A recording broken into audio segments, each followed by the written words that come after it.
Arrange किया है ना, आप देख सकते हो 4 सेक्टर्स यहाँ से आ रहे हैं और 4 सेक्टर्स।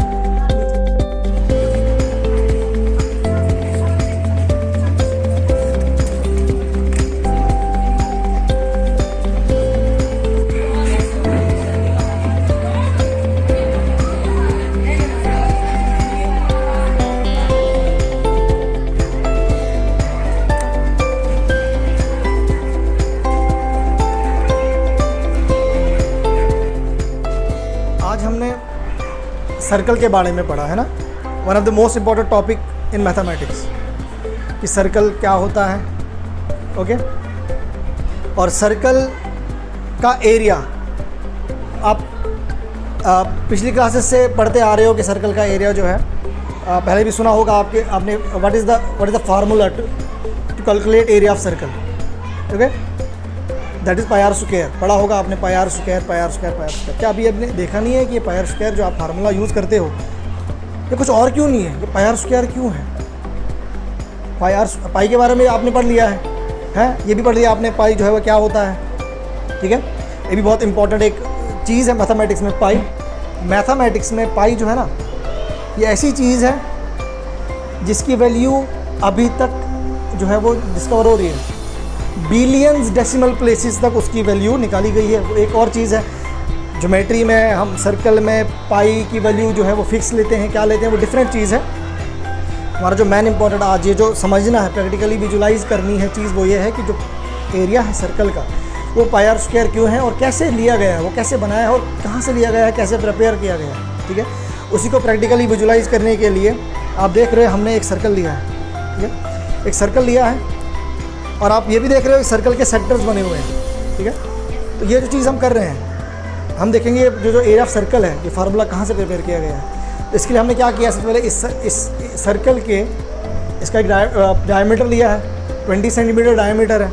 ठीक है, हम एक पर्टिकुलर वैल्यू, हम कोई वैल्यू नहीं लेंगे, जस्ट जनरल में चलेंगे कि हमने एक सर्कल लिया है, इसके मैंने सेक्टर 8 सेक्टर किए हैं। कितने सेक्टर किए हैं? 8। और आप देख पा रहे हो 4 सर्कल इसमें क्या है, ब्लैक जो है वो किए हैं, इनको कलर किया गया है, ब्लैक कलर किया गया है। ठीक है, तो हमारा जो मेन इंपॉर्टेंट क्या करेंगे, इन सेक्टर्स को हम काटा, मैंने आप देख रहे हो कटे हुए हैं। अब इनको पूरा काट के हम क्या बनाएंगे, हम अरेंज करेंगे एक फिगर, और इन सेक्टर को जब हम फिगर्स में अरेंज करेंगे, ठीक है, वहाँ पर हम देखते हैं इन सेक्टर्स को जब फिगर में अरेंज करें, हम अरेंज कर देंगे और एक फिगर मिलेगी।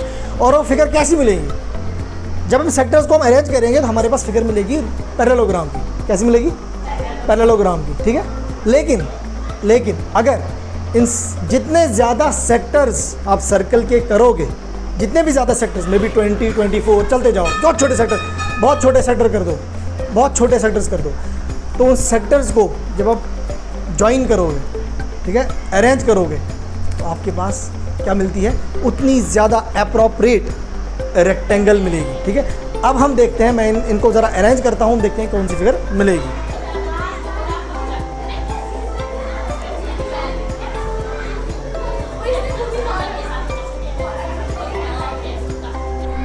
आप देख सकते हो हमने इन सेक्टर्स को अरेंज किया है और हमारे पास परफेक्टली नहीं कहूँगा मैं, लेकिन ये पैरेललोग्राम की शक्ल का दिख रहा है। और मैंने आपको ये भी बताया था अभी कि जितने ज़्यादा सेक्टर्स जितने छोटे सेक्टर्स होंगे उतनी फिगर जो आपकी है नियरली रेक्टेंगल बन जाएगी। ठीक है, उतनी अप्रोप्रिएट रेक्टेंगल आपकी फिगर बन जाएगी। तो हमने 8 सेक्टर्स लिए थे और हमने जब अरेंज किए हमने जब ये अरेंज किए, अरेंज करने पे हम देख रहे हैं कि नियरली अब पैरेललोग्राम शक्ल दिख रही है, और जितने ज़्यादा छोटे सेक्टर्स लोगे उतनी ही आपकी फिगर भी परफेक्टली रेक्टेंगल बनेगी। ठीक है, और आप देख सकते हो इन सेक्टर्स में जो मैंने 8 सेक्टर्स लिए थे, यही 8 सेक्टर्स मिल के सर्कल बनाते थे ना। फिगर आपके बोर्ड पे भी बनी हुई है, जो सर्कल है उनके सेक्टर्स भी बने हुए हैं। आप देख सकते हो ये जो सेक्टर्स हैं, इनकी ये जो लेंथ है सेक्टर्स की, ठीक है, ये जो आर्क आपको दिख रही है, सेक्टर्स की जो आर्क दिख रही है, ये आर्क जो है ये क्या है, ये आर्क एक्चुअली क्या है, ये किसका हिस्सा है, ये आर्क जो है ना ये किसका हिस्सा है, जो आपके पास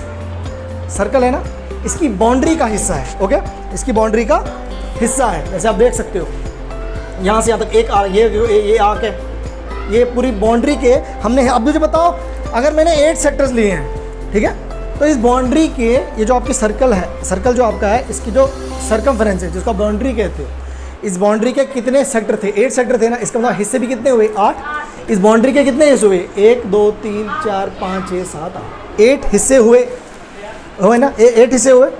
लेकिन अब जब मैंने इसको अरेंज किया है ना, आप देख सकते हो 4 सेक्टर्स यहाँ से आ रहे हैं और 4 सेक्टर्स नीचे से आ रहे हैं। यहाँ पर ये फिगर आपके पास बनी हुई है, ठीक है। 1 2 3 4 1 2 3 4 4 सेक्टर्स यहाँ से अरेंज हुए हैं और 4 सेक्टर यहाँ से अरेंज हुए हैं। और मैंने अभी आपको कहा कि इसको हम मान लेते क्या है कि बनती है, जब सेक्टर्स बहुत छोटे होंगे तो रेक्टेंगल बनेगी। तो अगर ये रेक्टेंगल मानते हैं, इसको हम रेक्टेंगल मानते हैं, ठीक है, क्योंकि बनेगी रेक्टेंगल, याद रखना।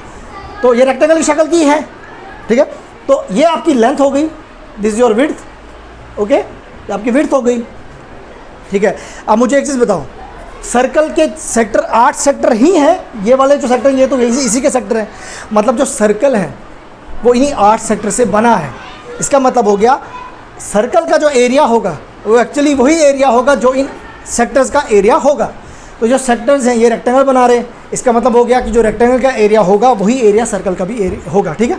इसका मतलब to find area of a circle हमें क्या करना है, हमें सिर्फ रेक्टेंगल का एरिया पता होना चाहिए। और एरिया ऑफ रेक्टेंगल तो बहुत सिंपल है। एरिया ऑफ रेक्टेंगल क्या होता है? What is the formula? Length into breadth या लेंथ इनटू विड्थ, ओके। अब मैं एक चीज़ यहाँ से आप बताओ मुझे, सबसे पहले दिस इज योर लेंथ। अब मुझे एक चीज़ बताओ, कितने यहाँ से जब देखो कितने सेक्टर आ रहे हैं, यहाँ पर कितने आंक आ रही है। मतलब अगर लेंथ हम गिनेंगे ना तो लेंथ का मतलब होता है ये यहाँ से यहाँ तक, यहाँ से यहाँ तक, ये वाले, ये नीचे वाली, मतलब 4 सेक्टर हैं। लेकिन अगर मैं आपको बताऊं कि ये जो सर्कल है इसके कितने हमारे पास हिस्से हो रहे थे बाउंड्री के? 8 हो रहे थे ना, और सेक्टर भी 8 आ रहे थे। लेकिन हमने क्या, वो 8 सेक्टर कैसे डिस्ट्रीब्यूट होते हैं? 4 यहाँ से, 4 यहाँ से।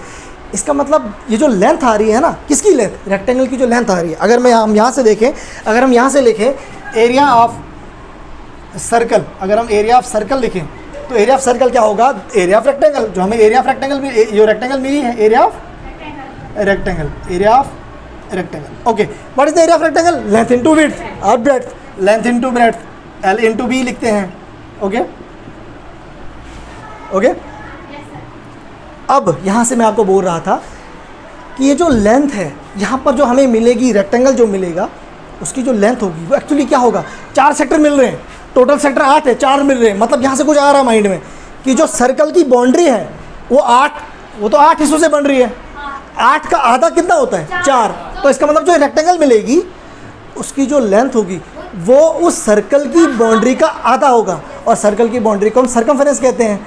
तो इसका मतलब जो लेंथ जो भी हमें फिगर यहाँ पर मिलेगी सेक्टर बनाने से, उसकी लेंथ, मैं बार कह रहा हूँ, जो भी लेंथ सेक्टर से जो भी फिगर बनेगी, यानी रेक्टेंगल ही तो बनेगी, उस रेक्टेंगल की जो लेंथ होगी वो हमेशा इस सर्कल के सर्कमफेरेंस जो होता है उसका आधा होगा, उसका। तो हम लिखेंगे कैसे उसको? लेंथ को लिखेंगे हम मैथमेटिक्स में हम आधे को किससे रिप्रेजेंट करते हैं? 1/2। और आपको ये पता है, देखो क्या होगा, 1/2 दिस इज योर हाफ, और मैंने आपको कहा लेंथ जो होगी वो सर्कमफेरेंस का आधा होगी। तो 1/2 एंड इनटू किसका आधा? Circumference of circle, circumference of circle, circumference of circle. और यहाँ पर जगह नहीं है, मैं यहाँ पर लिखता हूँ multiply by this, multiply by then you have breadth, okay. अब आ जाओ ब्रेड्थ पे। चौड़ाई क्या है इस सेक्टर की? अब चौड़ाई सेक्टर की क्या है? अगर ऐसे सेक्टर हमने बनाया है, अगर हमें सेक्टर ऐसे बनाया है तो दिस इज योर यहाँ पर अगर आप देखो ये आपकी चौड़ाई है, ये आपकी चौड़ाई है ना, देखो यही तो है ना लेंथ, ये वाली। और आप देख सकते हो सेक्टर, अगर आप सर्कल में देखो जो सेक्टर्स हैं, ये देखो सेंटर से ये लाइन जा रही है। और हम एक चीज़ जानते हैं, ए लाइन, एक ऐसी line which joins the centre of a circle to any point on the boundary of the circle. ये भी एक डेफिनेशन है, उसको हम क्या कहते हैं? रेडियस। क्या कहते हैं? That is the radius of the circle, okay. तो और आपको ये भी पता है कि जो सर्कल में अगर 1000 रेडियस ले लें, एक सर्कल है उसमें 1000 बार रेडियस ले लो, वो सब रेडियस इक्वल होते हैं। इस सेक्टर्स की जो रेडियस आ रहे हैं वो भी इक्वल होंगे, ओके। और उस रेडियस को हम रिप्रेजेंट करेंगे R से, that is your radius of the circle, okay. आ जाओ 1/2 into what is the circumference of circle? आपको पता है सर्कमफेरेंस सर्कल क्या होता है? 2 पाई r। क्या होता है?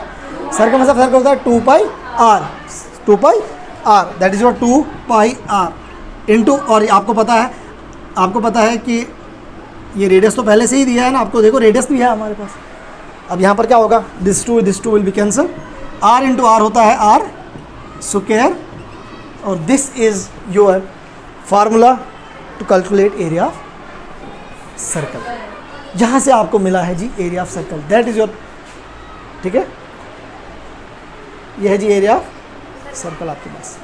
क्या किया, अगर आप चाहो आप सेक्टर्स बढ़ा लो, आप सेक्टर्स ज़्यादा ले लेंगे, अगर आप सेक्टर्स और ले लेंगे, सर्कल था उसके सेक्टर किए, ठीक है, हिस्से किए, सेक्टर्स, इन हिस्सों को सेक्टर्स कहते हैं, सेक्टर्स करेंगे, हमने सेक्टर्स 8 किए, फिर उन 8 सेक्टर्स को हमने अरेंज किया, हमारे पास एक पैरेललोग्राम बनी, पैरेललोग्राम बनेगी और हम जितने भी ज़्यादा छोटे छोटे सेक्टर्स करेंगे वो रेक्टेंगल की तरफ ही जाएंगे, ठीक है। और मान लेते हैं इसको, ये मान लिया रेक्टेंगल है, ठीक है, दिस इज रेक्टेंगल, और रेक्टेंगल का जो एरिया होता है वो होता है लेंथ इनटू ब्रेड्थ। तो इस सर्कल का area means area of this rectangle, area of rectangle length into breadth. और आपको पता है जो लेंथ होती है, यहाँ पर जो लेंथ होगी वो क्या होगी, वो इस सर्कमफ्रेंस का आधा होगी, सर्कमफ्रेंस का आधा होगी। तो आधा मतलब 1/2 of the circumference of circle, ठीक है। और इस सर्कल का रेडियस हमने r माना, तो सर्कमफ्रेंस ऑफ सर्कल 2πr होता है, तो इस 2πr का आधा इंटू r रेडियस। और रेडियस कहाँ से आया, ये आपकी ब्रेड जो आ रही है इस रेक्टेंगल की, ये आ रही है चौड़ाई जो आ रही है, ठीक है, ओके। ये ब्रेड जो आ रही है सेक्टर्स की एक्चुअली है क्या, यही जो है वो रेडियस है।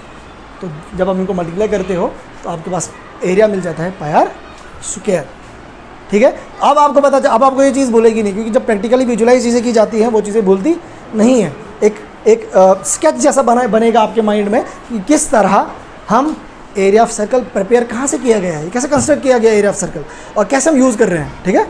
और फिर इंशाल्लाह अगली बार हम पाई पे डिस्कस करेंगे। ये पाई जो है ना मैजिकल नंबर है, in mathematics, in physics, science field में ये मैजिकल नंबर है, ठीक है।